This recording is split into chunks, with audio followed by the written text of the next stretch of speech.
जो जिंदगी भर रोता है। शिव महापुराण की कथा कहती है, भगवान शंकर पार्वती जी से कह रहे हैं, सुनो पार्वती, जो हमेशा रोना रोता रहता है, मेरी दुकान नहीं चल रही, मेरा घर में ये हो गया, परिवार में ये हो गया, बेटे को ये हो गया, बेटी को ये हो गया, जो जिंदगी भर रोता रहता है, भगवान शंकर पार्वती जी से कहते हैं, दिन भर में सरस्वती एक बार मुख से निकलती है।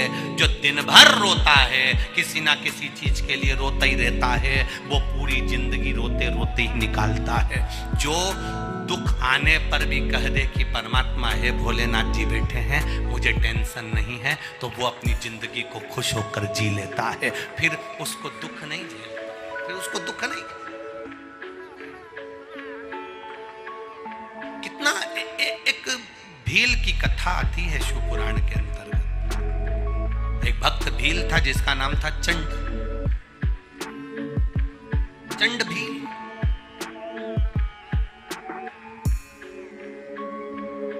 जंगल में रहता था, वन में रहता था।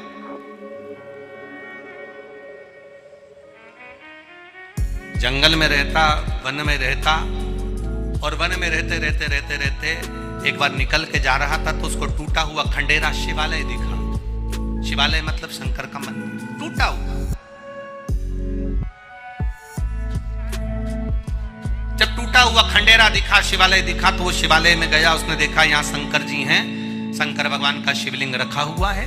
चंड भील ने देखा यहाँ पर कोई पूजन करने वाला नहीं, आराधना करने वाला नहीं, कोई नमन करने वाला नहीं, कोई प्रणाम करने वाला नहीं, तो चंड भील ने वो शंकर भगवान के शिवलिंग को कंधे पर उठा लिया और उठाकर लेकर अपने घर चले गया। घर पर गया तो घर में झोपड़ा, कोई इतना बड़ा मकान तो नहीं था, कोई बड़ा भवन तो था नहीं, कोई बड़ा महल तो था नहीं भील का।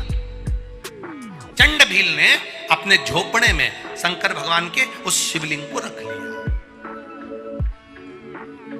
अब चंड भील गांव के बुजुर्ग के पास गया और बुजुर्गों से पूछा कि शंकर जी की सेवा कैसे करते, शिवलिंग की सेवा कैसे करते। तो चंड भील को कहा गया कि शंकर जी को चाहिए क्या, पानी चढ़ा दो, चिता भस्म चढ़ा दो और बेलपत्र पुष्प चढ़ा दो। कि चिता भस्म क्या होती है? चिता भस्म मतलब जब मुर्दा जल जाता है उसकी जो भस्म होती है वो चिता भस्म कहलाती है।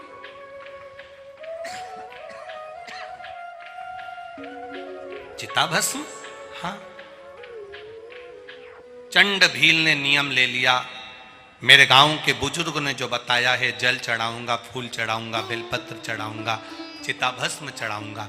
चंड भील गया, शमशान में पहुंचा, चिता भस्म भर के एक पोटली ले आया, घर में रख ली, शंकर जी की पूजन कर। उसको नहीं आता था, किसी ने बताया वैसा कर।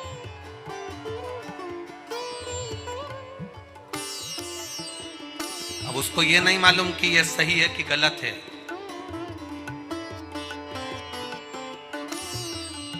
एक होते हैं वेद, एक ब्राह्मण बड़े विद्वान, बहुत प्रबल विद्वान, वो मंदिर में पूजन कर रहे हैं और शंकर भगवान के लिए वेद ध्वनि कर रहे हैं, मंत्रों का उच्चारण कर रहे हैं, खूब भगवान को रिझा रहे हैं। एक छोटा सा बच्चा जल चढ़ाने जाता था, छोटा सा लोटा लेकर, वो पंडित जी को देखता था कि रोज मंत्र जप रहे हैं, रोज बोल रहे हैं, तो उस बच्चे ने भी मुंह से बड़बड़ाना चालू कर दिया। बच्चा तो बच्चा। अब पंडित जी मंत्र बोल रहे थे, ये चालू हो गया है, A for apple, B for ball, C for cat, D for।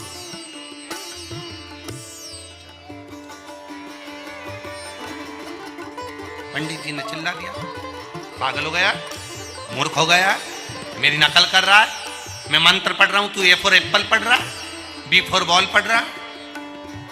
उसने कहा अंकल, अब उसको नहीं मालूम पंडित जी हैं, अंकल मुझे ये मंत्र नहीं आते, इसलिए मैं शंकर जी को बच्चे ही बोला। अंग्रेजी में भगवान को रिझा रहा है। फिर दूसरे दिन गया तो वो हिंदी सीख गया, आ से अनार का, का से कबूतर, खा से खरगोश, बा से बकरी, गा से कमला, घा से घड़ी, डा से डक्का, डा से डम। फिर पंडित जी को गुस्सा आया, अरे पागल हो गया, ये काका काका है, क्यों पढ़ रहा है? आप वेद मंत्र पढ़ रहे हो, मुझे नहीं आता, मुझे मंत्र नहीं आता। ये आ से लेकर अंगा तक के बीच में भगवान शंकर खुद मंत्र बना लेना, खुद पढ़ लेना, हमको तो केवल इतना ही आता है। उसी समय ब्राह्मण देवता मंत्र पढ़ते रहे पर शिव प्रकट नहीं हुआ। और वो छोटा सा बच्चा जिसे कुछ नहीं आता, जो दिल का निर्मल था, साफ था, तुरंत शिव जी वहां प्रकट हो जाते हैं। क्योंकि भगवान दिल देखता है, मन देखता है, हृदय देखता है। निर्मल मन सो मोहि भावा, मोहि छल छिद्र कपट ना भावा। भगवान मन देख रहा है, निर्मल भाव देख रहा है, निर्मल भावों की शुद्धता देख रहा है, श्रेष्ठ चित्त देख रहा है। चिताभस्म चढ़ाई चंड भील ने, भगवान का रोज श्रृंगार करता, रोज बेलपत्र चढ़ाता, फूल चढ़ाता, समय बीतता गया बीतता गया बीतता गया। चिताभस्म खत्म हो गई, गया दूसरी चिताभस्म ले आया, फिर चढ़ाई। सालों निकलते चले गए, सालों। एक बार चिताभस्म ढूंढने के लिए गया पर चिताभस्म मिली नहीं, कहीं पर भी चिताभस्म नहीं मिली। 11 दिन हो गए, इसने सही से भोजन नहीं करा, पानी नहीं पिया। पत्नी ने पूछ लिया, भील की पत्नी भीलनी ने पूछा, स्वामी स्वामी। भील ने कहा, क्या बात है? आप सही से भोजन नहीं कर रहे हो, पानी नहीं पी रहे हो, तुम घर में भी नहीं रह रहे हो, कहां घूमते रह रहे हो? पति के मुख से निकल गया, चिता भस्म खत्म हो गई, ढूंढने के लिए जा रहा हूं पर कोई मुर्दा जला हुआ मिलता नहीं, तो चिता भस्म कहां से लाऊं, कहां से लाऊं मैं चिता भस्म? धर्म पत्नी बड़ी संस्कारी थी। धर्म पत्नी ने कहा, स्वामी एक काम क्यों नहीं करते? अगर चिता भस्म नहीं मिल रही तो मैं आज नहीं तो कल मरूंगी ना, आग में जलूंगी ना, भस्म तैयार होगी ना, उससे अच्छा है मैं भस्म तैयार कर देती हूं, अभी जलकर भस्म हो जाती हूं। पति ने कहा, मूर्ख हो जैसी बात मत करो, पागल हो गई हो जो ऐसी बात करती हो, पागल हो गई हो जो ऐसी बात कर रही हो कि तुम जलकर चिता भस्म दे दोगी? ना ना ना ना, ऐसा नहीं करिएगा स्वामी, आपके चरणों की दासी हूं, ये जीवन मिला है शंकर जी को समर्पित हो जाए, इससे ज्यादा कुछ नहीं चाहिए। आप मेरा निवेदन स्वीकार करिए, शंकर भगवान के शिवलिंग को झोपड़े में से ले जाकर पीपल के वृक्ष के नीचे रख दो, पीपल के पत्ते के ऊपर पीपल के वृक्ष के नीचे शिवलिंग रख दो, मैं इस झोपड़े में आग लगाऊंगी, जल जाऊंगी। इतना बड़ा झोपड़ा जब जलेगा तो भस्म ही भस्म इकट्ठी हो जाएगी, ये भस्म सालों तक चलेगी। पत्नी ने पति से कहा, पति ने भील ने चंड भील ने अपनी पत्नी को समझाया, ऐसा मत कर, मान जा, मैं भस्म और ढूंढने जाता हूं। और पति चिता भस्म ढूंढने के लिए जो गया, धर्म पत्नी ने झोपड़े में आग लगा ली और अपने शरीर को जला दिया। चंड भील की पत्नी ने अपने शरीर को जला दिया, चिता भस्म तैयार। पति आया, देखा मेरी पत्नी जलकर भस्म हो गई, अपना शरीर उसने शिव के लिए दे दिया। भस्म उठाई, शंकर जी को पीपल के वृक्ष के नीचे शिवलिंग पर चढ़ाई। उसका नियम था भील का, चंड भील का नियम था कि वो शंकर जी के शिवलिंग के सामने थोड़ी देर भजन गाकर नाच लेता था। आज अकेला बस भस्म चढ़ाकर उठकर नाचने ही वाला था।